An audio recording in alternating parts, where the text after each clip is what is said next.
መልካም እድል ይሁንልሽ። አርቲስት ሜላት ነብዩ የጽዋ ማህበር አምባሳደር ሆና ትመርጣለች። እንደዚሁም ደግሞ በታላቋ ንግስት ምንትዋብ ታሪክ ላይ ያተኮረ ዓለም አቀፍ የፊልም ዝግጅት ፕሮዳክት ማብሰሪያ ፕሮግራም እንግዲህ ተካሂዷል በጎንደር ማለት ነው።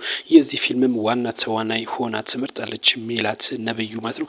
ኢትዮጵያ ካበረከተቻቸው ቅርሶች አንዱ የጎንደር አብያተ መንግስት ነው። በተጨማሪም የነገስታት ታሪክ አሻራ ሲወሳ በዋናነት የምትጠራው እቴጌ ምንትዋብ እንደሆነች ወይም ደግሞ ንግስት ምንትዋብ እንደሆነች ይታወቃል። እናም ንግስት ምንትዋብ ላይ የሚያጠነጥን ፊልም በጎንደር በፋሲለደስ ግቢ እንደሚሰራ እንግዲህ ይፋ ተደርጓል።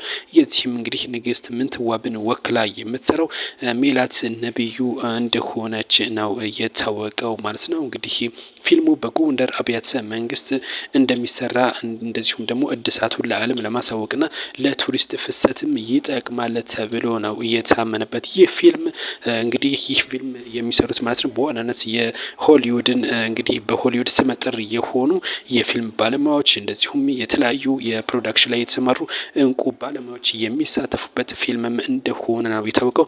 ይህ ፊልም እንግዲህ ተጠናቆ ሲያልቅ በዓለም አቀፍ ደረጃ እንደዚሁ በሆሊውድም ስታንዳርድ መሰረትም እንግዲህ ዝናን እንደሚያስገኝ ለጎንደር ከተማም ከፍተኛ የሆነ አስተዋጽኦ እንደሚያበረክትም ታምኖበታል የተባለው። ፊልሙም እንግዲህ ገለጻ ተደርጓል ለፊልሙ ለተለያዩ እንግዲህ ፕሮዳክሽኑ ከፊልሙ ጋር የተያያዙ ነገሮች ዋና ነገሮችም እንደዚሁ ገለጻ መደረጉም ነው እየተነገረው።